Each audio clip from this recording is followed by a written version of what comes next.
Jenn32415prufrock.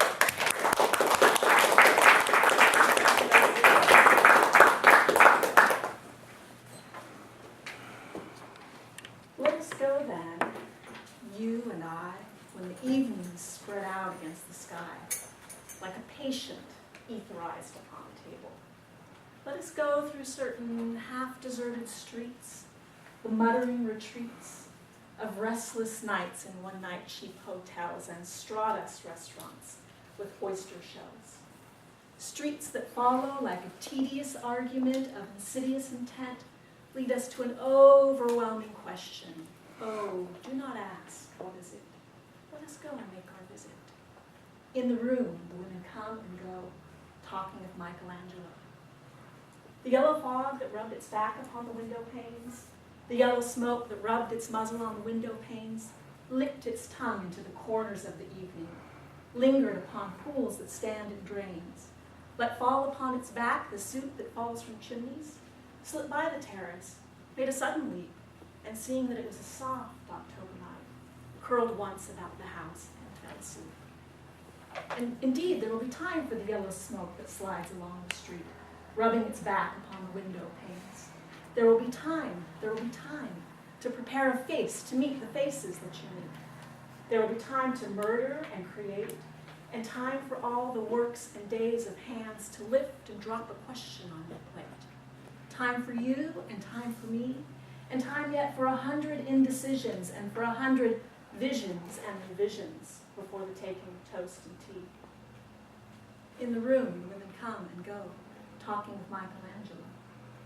And indeed, there will be time to wonder, do I dare and do I dare? Time to turn back and descend the stair with a bald spot in the middle of my hair. They will say how his hair is growing thin. My morning coat, my collar mounted firmly to the chin, my necktie rich and modest, but asserted with a simple pin. They will say how his arms and legs are growing thin. Do I dare disturb the universe? In a minute, there is time for decisions and revisions, which a minute will reverse.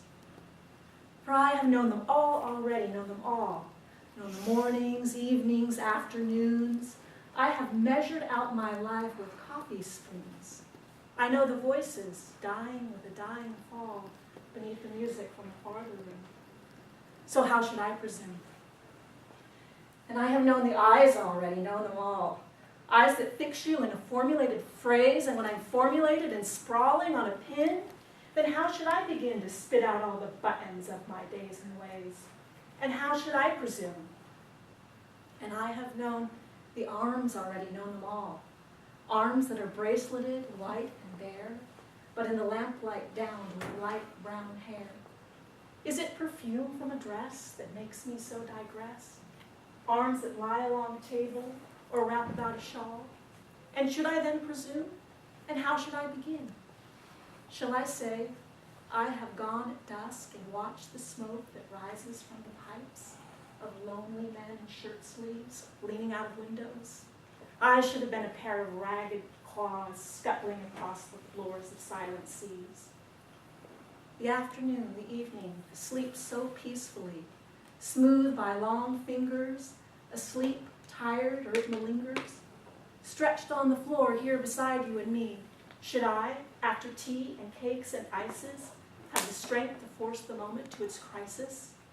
Though I have wept and fasted, wept and prayed, though I have seen my head grown slightly bald, brought in upon a platter, I am no prophet, and here is no great matter. I've seen the moment of my greatness flicker. I've seen the eternal footman hold my coat and snicker, and in short, I was afraid. And would it have been worth it after all? After cake and marmalade and tea, among the porcelain, among some talk of you and me? Would it have been worthwhile to have bitten off the matter with a smile, to have squeezed the universe into a ball, to throw it towards some overwhelming question, to say, I am Lazarus, come back from the dead, come back to show you all, if one, settling a pillow by her head, should say, that is not what I meant at all. That is not it at all. And would it have been worth it after all, after the sunsets and the dooryards and the sprinkled streets, after the novels and the teacups and the skirts that trail along the floor, and this, and so much more. It is impossible to say just what I mean, but as if a magic lantern threw the nerves and patterns on a screen. Would it have been worthwhile if one, settling a pillow and throwing off her shawl and turning toward the window, should say, "That is not what I meant at all. That is not it at all." No, I am no Prince Hamlet, nor was meant to be.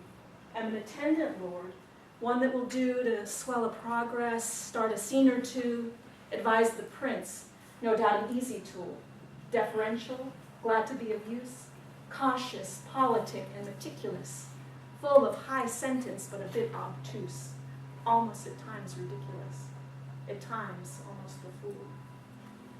I grow old, I grow old, I shall wear the bottoms of my trousers rolled. Shall I part my hair behind? Do I dare to eat a peach? I shall wear white flannel trousers and walk upon the beach. I have heard the mermaids singing each to each.